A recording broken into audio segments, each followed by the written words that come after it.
Bien, hoy vemos el 30º encuentro con el Evangelio de Lucas. Es el tema de la enseñanza sobre la humildad y la tolerancia, capítulo 9, versículos 46 al 50. Nos habíamos preguntado cuál debe ser la actitud que tiene que tener cualquier discípulo misionero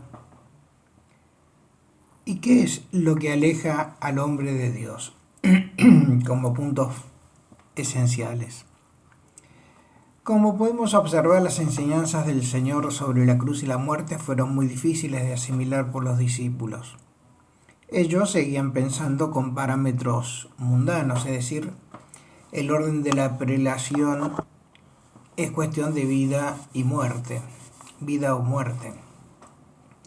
Esta preferencia de Jesús debe haber sido bastante difícil de digerir por algunos de los discípulos antes que el Espíritu Santo los transformase en Pentecostés. Un claro ejemplo es el de Judas Iscariote.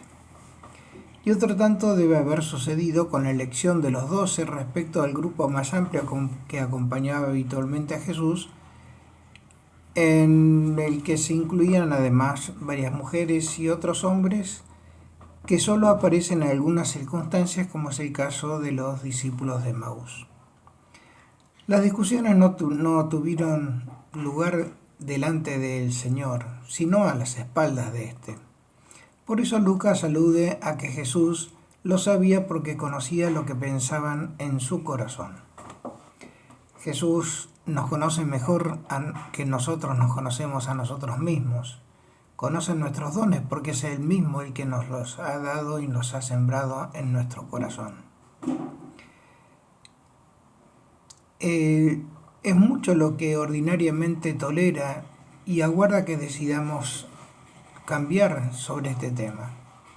Y en esta oportunidad quiso dar una lección fundamental sobre la actitud esencial que la vida espiritual se tiene sobre cada uno de nosotros. La verdadera grandeza de una persona debe medirse por la humildad que ésta tiene. A los ojos de Dios, es decir, a la luz de la verdad, de toda verdad, solo acierta el que es humilde. Y mientras más humilde sea, más grande es esta persona.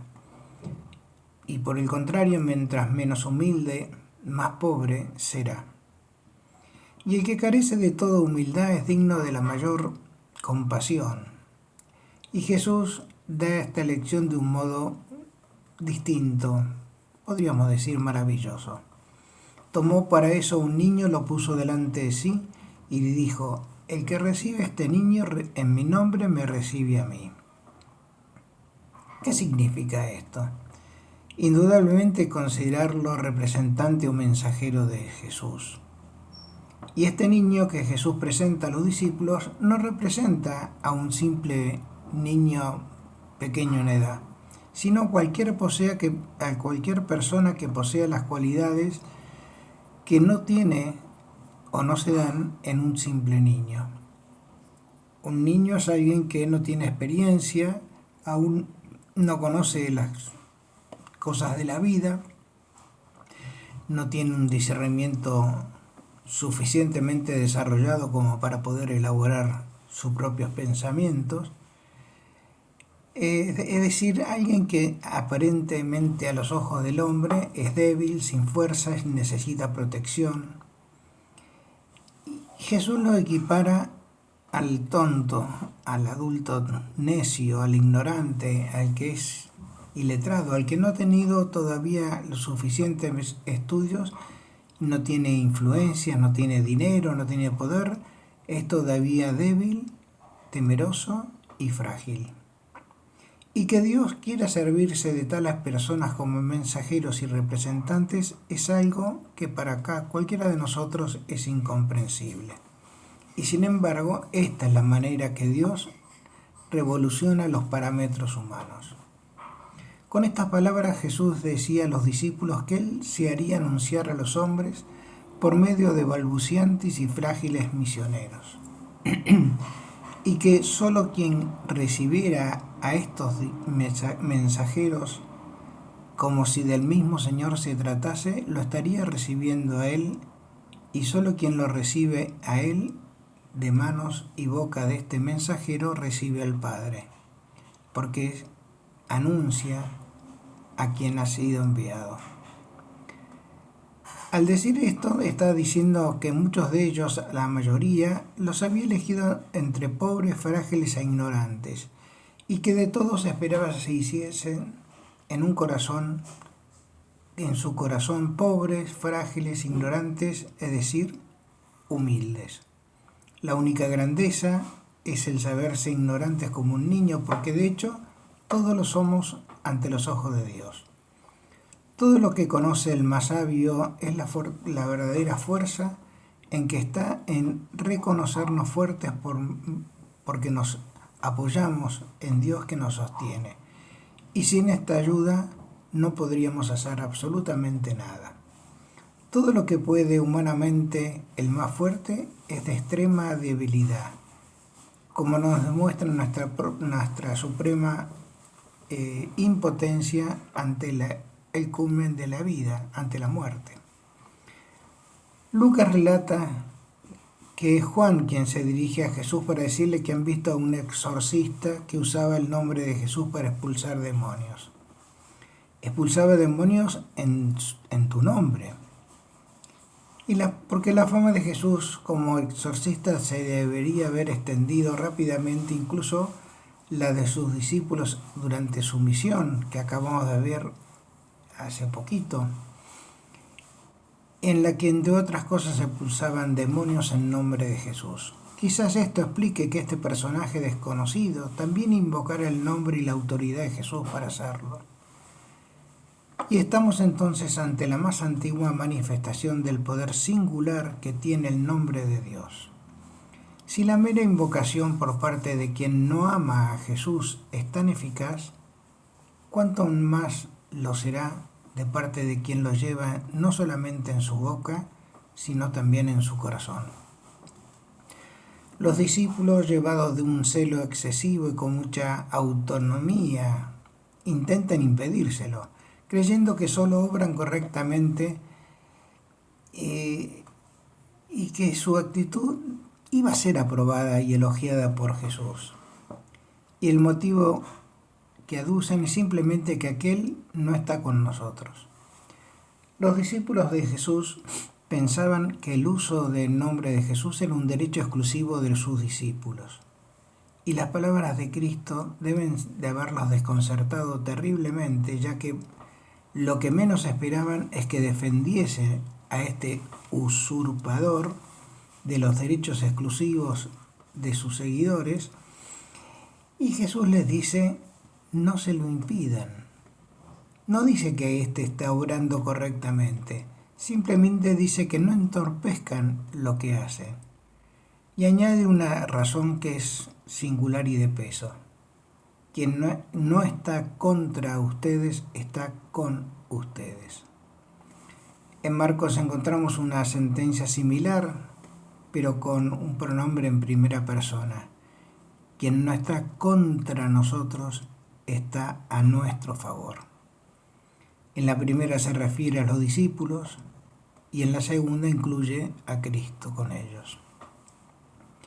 Jesús piensa que quienes no estorban el camino lo favorecen, aunque no se alíen con los discípulos. Su dejarnos hacer permite que obremos y caminemos y nos podamos expandir. Quizá no estén positivamente de nuestra parte, pero lo están al no entorpecer la misión que tenemos que desarrollar cada uno de nosotros. El exigir que los demás decidan por una de las dos alternativas, o resueltamente a favor o resueltamente en nuestra contra, no consigue aliados sino adversarios. Existe pues la realidad de los que nos dejan caminar sin alentarnos a caminar. Y agradezcamos que no nos pongan palos en la rueda, ni piedras en el camino, aunque se nieguen a acompañarnos. Es como ¿Cómo podemos compaginar esta aparente contradicción?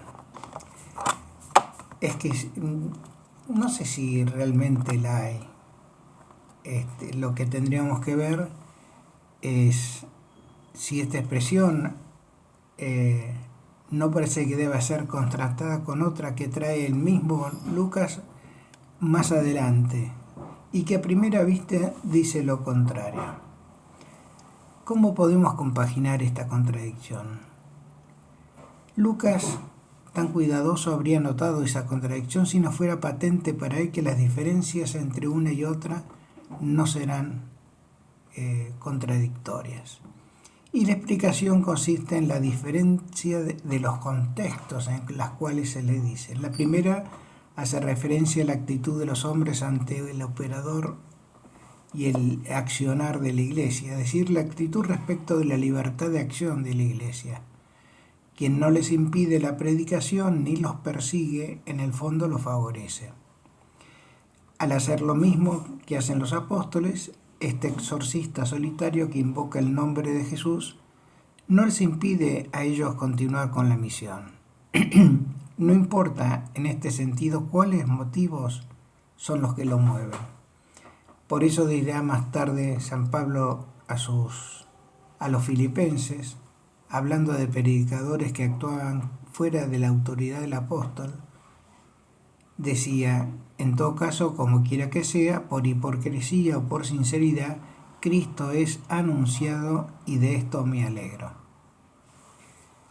La segunda connotación, el que no está conmigo está contra mí y el que no recoge conmigo desparrama, se refiere a la respuesta personal a Cristo, es decir, que se revela interpelando a cada uno para pedirle el obsequio de la fe y de la entrega del corazón. La referida expresión de Lucas en el capítulo 11, no lo olvidemos, es pronunciada a propósito de la reacción de algunos judíos ante alguno de sus exorcismos, atribuyéndolo al poder de los mismos demonios. Ante Cristo, que se manifiesta patentemente a nosotros, no puede haber actitudes de indiferencia. O se lo acepta o se lo rechaza. No aceptarlo suspendiendo la respuesta es rechazarlo, trabajar en su contra.